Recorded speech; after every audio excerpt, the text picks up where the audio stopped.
Hello and good morning, dear students. I hope you all are fine in your homes. In the first video of class 6th, we had started the first chapter, Fundamentals of Computer Science, and I already told you few definitions about this chapter. Okay, today in this video, I am going to start the topic input unit. Okay, so all input unit or device help us to enter data and instructions into computer. ये कह रहा है all input unit और device, जितनी भी input units होती हैं और device होती हैं, help us to enter data and instructions, हमें help करती हैं data को enter करने में and instructions को कंप्यूटर को देने में. हमें जितनी भी इनपुट डिवाइसेस या फिर इनपुट यूनिट्स होती हैं वो हमें हेल्प करती हैं. ठीक है, आई होप यू क्लियर.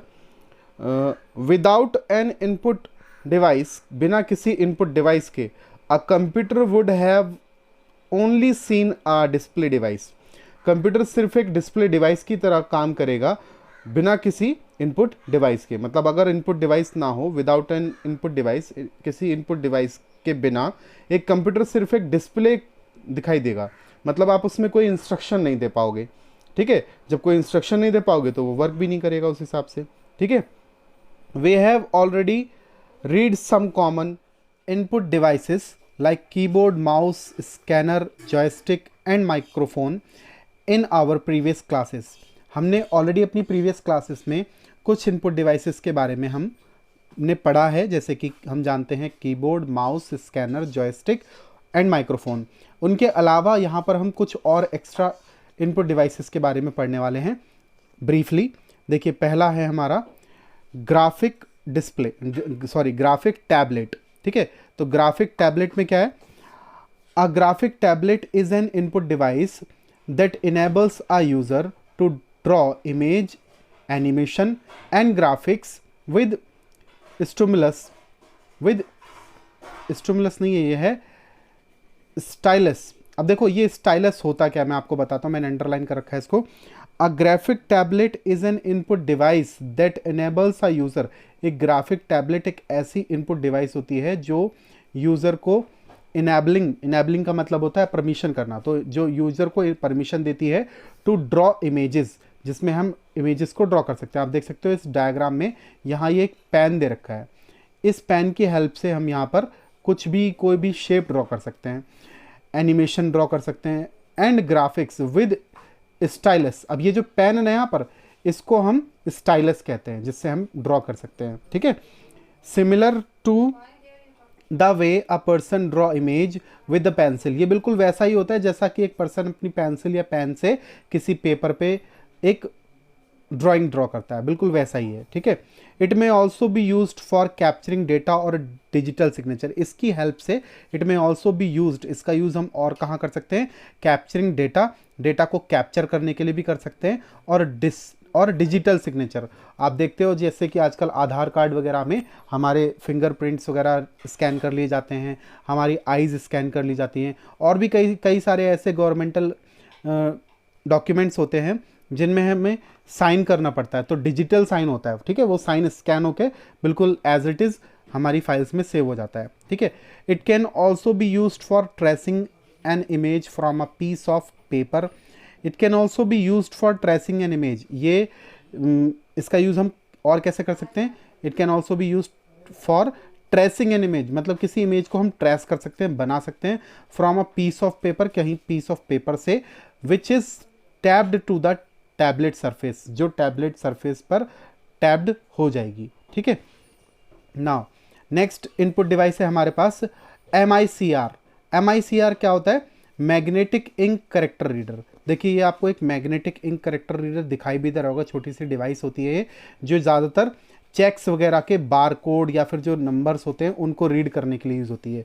ठीक है, चेक का जो नंबर होता है ना, उसको स्पेशली यूज़ करने के लिए होती है. देखो यहाँ पर मैं अगर जूम करके दिखाऊँ आपको, इस चेक में ये यहाँ पर ध्यान से देखो आप, ये यहाँ पर कोई कोड लिखा हुआ है नीचे चेक में, और ये लिखा है MICR कोड. तो यहाँ पर चेक के लास्ट में ना यहाँ पर MICR कोड होता है, उसको स्कैन करने के लिए इस तरह की magnetic ink character recognition devices use की जाती हैं, ये बैंक्स में यूज़ होती हैं, ठीक है। Magnetic ink character recognition is a character recognition technology which is mainly used in banking industry. देखो मैग्नेटिक इंक कैरेक्टर रिकॉग्निशन जो कैरेक्टर रिकॉग्निशन टेक्नोलॉजी है वो एक इस तरह की कैरेक्टर रिकॉग्निशन टेक्नोलॉजी है जिसका कि बैंकों में यूज़ किया जाता है। इट फैसिलिटेट द प्रोसेसिंग, ठीक है, it facilitate the processing and clearance of cheques. ये हमें वो फैसिलिटी प्रोवाइड करती है जिससे कि हम चेक्स को क्लियर कर पाते हैं, पढ़ पाते हैं, and other documents. The MICR line is printed at the bottom of the cheques. जो MICR लाइन्स होती हैं वो प्रिंटेड होती हैं चेक के बॉटम में, लास्ट में। The bank code includes the bank code, जिसमें बैंक का कोड भी होता है, बैंक अकाउंट नंबर होता है, एंड अदर डिटेल्स, और बाकी असेंशियल इन्फॉर्मेशंस भी उसमें होती हैं कोड में, ठीक है।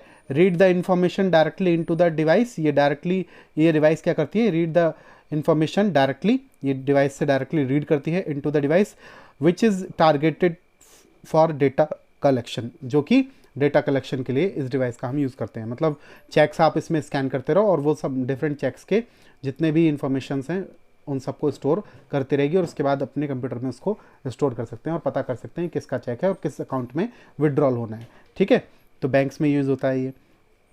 नेक्स्ट है हमारे पास OMR, ऑप्टिकल मार्क रिकॉग्निशन। ये डिवाइसेस में कोई ज़्यादा फ़र्क नहीं होता है, लेकिन ये देखो थोड़ा सा फ़र्क होता है। ये दोनों डिवाइसेस एक तरह से भी काम होती हैं। आजकल कई तरह की ऐसी भी डिवाइसेस आ गई हैं जो कॉमन यूज़ करती हैं, बड़ी बड़ी इंडस्ट्रीज़ में यूज़ होता है, जहाँ पर बड़ी बड़ी बैंकों में भी यूज़ होता है, ठीक है। डायरेक्टली चेक लगाकर भी यूज़ कर लेते हैं। ऑप्टिकल मार्क रिकॉग्निशन और MICR दोनों टेक्नोलॉजी का भी यूज़ हो जाता है, ठीक है। चलिए इसमें देखते हैं कि OMR किस तरह से यूज़ होता है। ऑप्टिकल मार्क रिकॉग्निशन, देखिए कह रहा है optical mark recognition is an electronic process for extracting useful data from the marked field such as fill in fields and check boxes और printed forms। अब देखो जैसे मतलब क्या है इसका, ये जो ऑप्टिकल मार्क रिकॉग्निशन डिवाइस है, आपने देखा होगा कि आपने नहीं देखा होगा, आप क्लास 6th में हैं तो समझें इस बात को। क्लास 12th में या 10th में जब बच्चे पेपर देने जाते हैं ना, तो बच्चों पेपर देने के लिए हमें एक शीट मिलती है, फ्रंट शीट, फ्रंट पेज होता है। उस फ्रंट पेज में हमें रोल नंबर को ऊपर फिल करना होता है और नीचे उसके जो नंबर ऑफ स्पेसेस होते हैं उनको डार्क फिल करना होता है, सर्किल, ठीक है। अब जैसे कि उस पूरे फर्स्ट पेज पर उस स्टूडेंट की पूरी डिटेल होती है, वो डिटेल कैसे होती है, कोडेड फॉर्म में होती है, ठीक है। ऐसे 0 हमें डार्क करने पड़ते हैं, 0 या फिर 1 या 2, इस तरह से हमें वो पूरा डार्क करना पड़ता है। नेम लिखते हैं तो अल्फ़ाबेट्स को डार्क करना पड़ता है सर्कल्स में, ठीक है। आप जब 10th क्लास में पहुंचोगे, फर्स्ट बोर्ड का एग्ज़ाम देने जाओगे, तब भी आपको ये बात देखने को मिल सकती है। या फिर आप कोई भी first page of class 10th डालेंगे इंटरनेट पर, तब भी आप देख सकते हो कि वो कैसा पेज होता है जिसको ये ऑप्टिकल मार्क रीडर रीड करता है, ठीक है। स्पेशली ज़्यादातर 10th क्लास के जो स्टार्टिंग के फर्स्ट पेज होते हैं, या कोई फॉर्म्स भी आजकल के जो गवर्नमेंटल फॉर्म्स होते हैं उनमें भी आजकल इस तरह के जब हम पेपर देने जाते हैं तो फर्स्ट पेज इसी तरह से मिलता है जिसमें हमें एंट्रीज़ को फिल करना पड़ता है। उस पेपर को, स्पेशली उस पेपर को रीड करने के लिए इस तरह की OMR जो रीडर्स हैं वो यूज़ किए जाते हैं, और उन शीट्स का नाम OMR शीट होता है।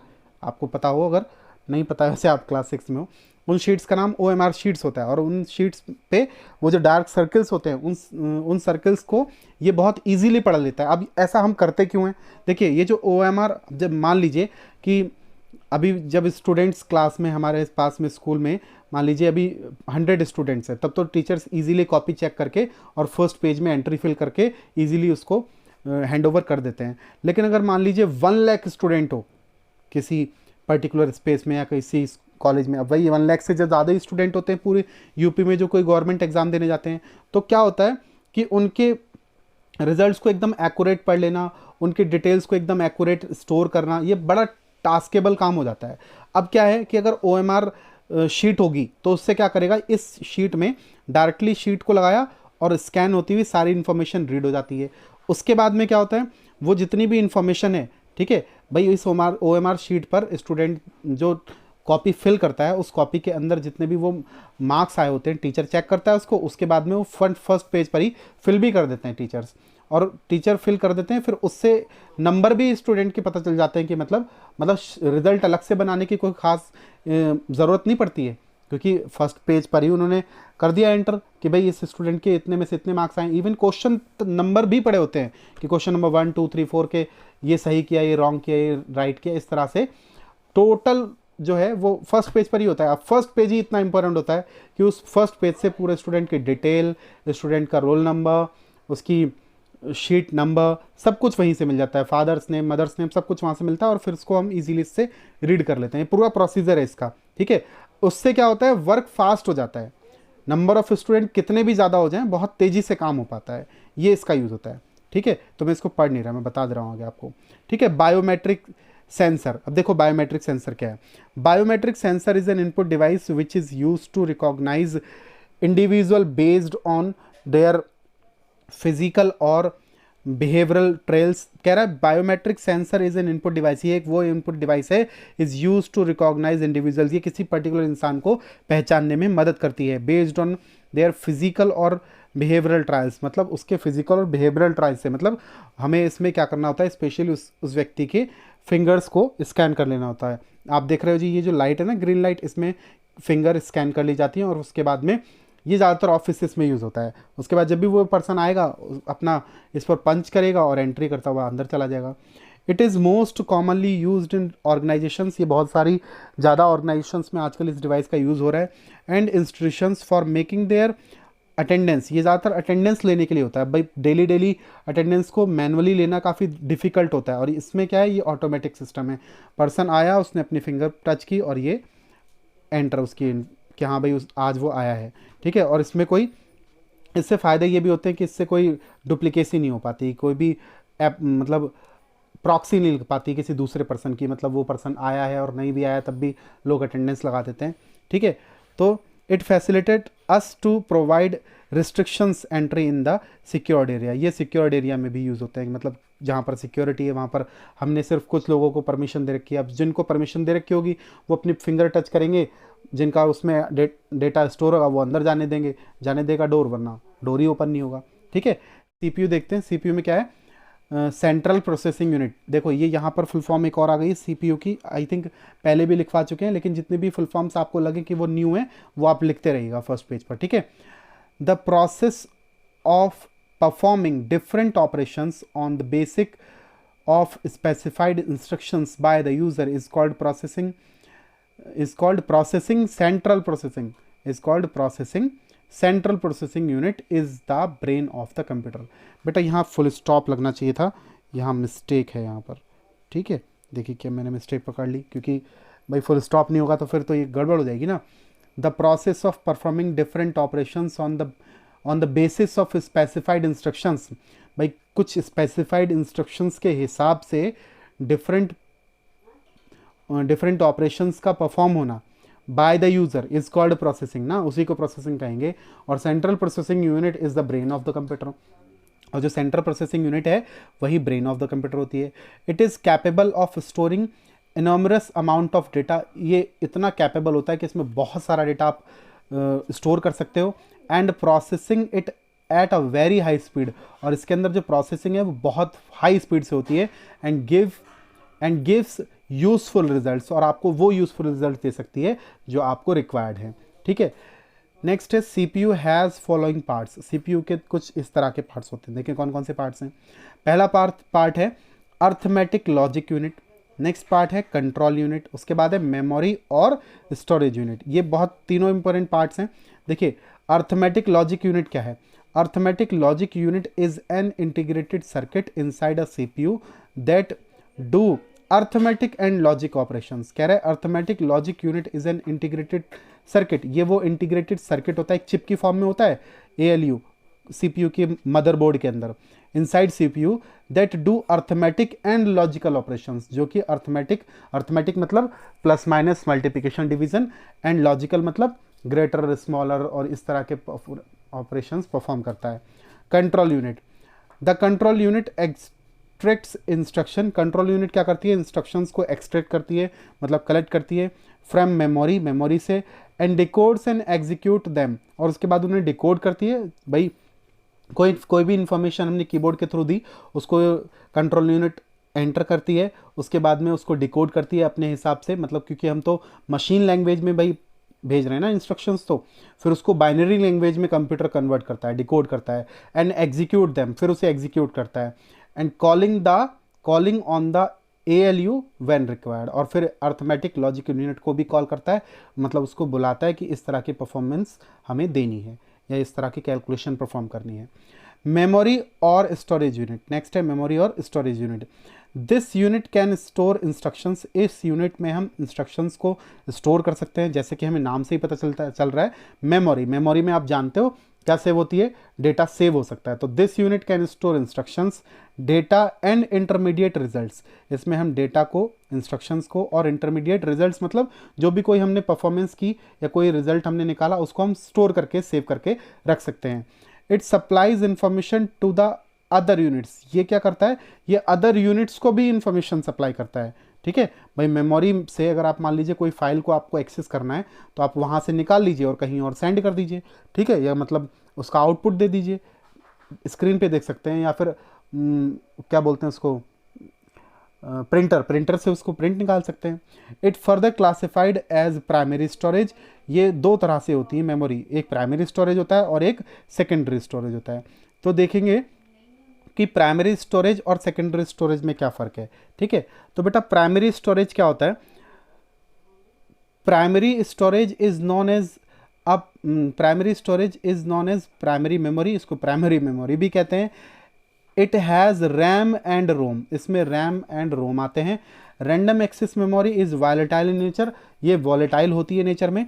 It loses data when the computer is switched off, ये डेटा को लॉस कर देती है, मतलब डेटा को स्टोर करके नहीं रख पाती है जब हमारा कंप्यूटर ऑफ हो जाता है। ठीक है, मतलब आपने जब तक कंप्यूटर चलाओगे, कोई भी परफॉर्मेंस करोगे, तब तक डेटा उसमें रहता है। ठीक है, किसमें, रैंडम एक्सेस मेमोरी में, रैम में, और जैसे ही आप कंप्यूटर को स्विच ऑफ करोगे फिर कंप्यूटर में आपका वो डेटा स्टोर नहीं रहेगा। लेकिन ये कैसी है, ये टेम्पररी मेमोरी है। It temporarily holds data and information that can be accessed by the CPU, जो भी CPU के द्वारा एक्सेस किया जा रहा होगा डेटा को, उसको रिसेंटली, मतलब उसी टाइम पर, एट दैट पर्टिकुलर टाइम, उसी टाइम पर आपकी जो भी मेमोरी काम कर रही होगी, वो कौन सी मेमोरी होगी, वो रैम होगी, जिस टाइम पर आप कोई परफॉर्मेंस कर रहे होगे। ठीक है, रीड ओनली मेमोरी के बारे में क्या कह रहे हैं, read only memory is permanent electronic memory, ये परमानेंट इलेक्ट्रॉनिक मेमोरी होती है। Read only memory is non volatile, ये नॉन वॉलेटाइल होती है in nature. It does not lose data, ये डेटा को लूज नहीं करती, इसमें डेटा स्टोर रहता है। When the computer is switched of, जब कंप्यूटर स्विच ऑफ हो भी जाएगा तब भी आपका डेटा क्या है, स्टोर्ड रहेगा। वन कैन नॉट राइट और मेक चेंजेस इन इट, और उसके बाद में कोई भी इसमें कोई चेंजेस नहीं कर सकता जब एक बार डेटा स्टोर हो गया तब। When we only read data, जब हम सिर्फ डेटा को रीड कर रहे होते हैं फ्रॉम इट, ठीक है, we can only read data from it, हम सिर्फ मतलब स्टोर होने के बाद हम सिर्फ उसमें पढ़ सकते हैं। ठीक है, इट कंटेन मैन्युफैक्चरर्स इंस्ट्रक्शंस, ये मैन्युफैक्चरर इंस्ट्रक्शंस का मतलब जिसने उसको मैन्युफैक्चर किया, बनाया है, उसके इंस्ट्रक्शंस को कंटेन कर लेती है। Such as boot strap loader which start the computer software operating, जो कंप्यूटर सॉफ्टवेयर ऑपरेटिंग को स्टार्ट करता है। ठीक है, सेकेंडरी मेमोरीज कौन सी होती हैं बेटा, देखो प्राइमरी मेमोरी में रैम और रोम दोनों आते हैं, ये ध्यान से रखिएगा। रैम वो मेमोरी है जो कैसी है, टेम्पररी है, और जिसमें डेटा लॉस हो जाता है when your computer will be switched off. और रोम कैसी मेमोरी है, रोम की फुल फॉर्म है रीड ओनली मेमोरी। और देखो इन दोनों फुल फॉर्म्स को भी आप लिख लीजिएगा। ठीक है, ये देखो धीरे धीरे सारी आपको फुल फॉर्म्स मिलती रहेंगी, लेकिन आप क्या करते हैं ना, आप लोग बच्चे, हम ध्यान देते नहीं हैं। फर्स्ट पेज पर जब भी मैं आपको कोई भी फुल फॉर्म आपको दिखाई दे, मान लो मैं भूल भी जाता हूँ, तो आप तुरंत उसको फर्स्ट पेज पर लिख लें। ठीक है, क्योंकि आगे आने वाली क्लासेस में और आगे आने वाले डेज में आपको इन फुल फॉर्म्स की वैल्यू समझ में आएगी। बहुत सी जगह पर फुल फॉर्म्स नहीं लिखी होती, बहुत से क्वेश्चन पेपर में ही फुल फॉर्म पूछ ली जाती है, हो सकता है मैं भी पूछ लूँ आपसे, इवन पूछ ही ली जाती है, ज़्यादातर क्वेश्चन पेपर्स में पूछ ली जाती हैं। तो आप इनको लर्न करें अभी से। ठीक है, अभी से इनको लिख के रखें साइड से। तो बात हो गई रैम की, रोम की। प्राइमरी स्टोरेज की। सेकेंडरी स्टोरेज के बारे में बात करते हैं। Secondary storage is use to store data और इन्फॉर्मेशन परमानेंटली। भाई सेकेंडरी स्टोरेज में क्या है, वही नाम ही उसका सेकेंडरी, मतलब उसको सेकेंडरी, अगर मान लो फर्स्ट मेमोरी हमारी फिल हो जाती है तो हमारे पास में सेकेंडरी मेमोरी भी तो होनी चाहिए ना, जिसमें हम अपने डेटा को स्टोर करके रख पाएँ। ठीक है, कोई एक दूसरा ऑप्शन भी तो होना चाहिए। तो it is non volatile memory, ये भी नॉन वॉलेटाइल है। बिल्कुल ये रोम की तरह ही होती है बेटा, बस इसकी फॉर्म डिफरेंट हो जाती है। कैसे, ये एक पेन ड्राइव की फॉर्म में हो सकती है, ये एक हार्ड डिस्क हो सकती है, ये एक सीडी ड्राइव हो सकती है, डीवीडी ड्राइव हो सकती है, ये अदर तरह की भी हो सकती है, फ्लॉपी डिस्क हो सकती है।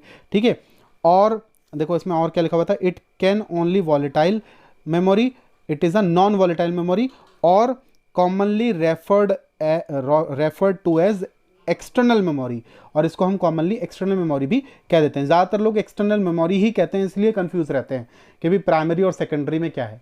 वो प्राइमरी को मान लेते हैं रैम और सेकेंडरी को मान लेते हैं रोम, लेकिन ऐसा नहीं होता। प्राइमरी मेमोरी में ही रैम और रोम होता है। ठीक है, सेकेंडरी मेमोरी में हमारे पास में होती है सीडी, डीवीडी, हार्ड डिस्क और पेन ड्राइव वगैरह। तो एग्जाम्पल तो मैंने आपको बता ही दिए।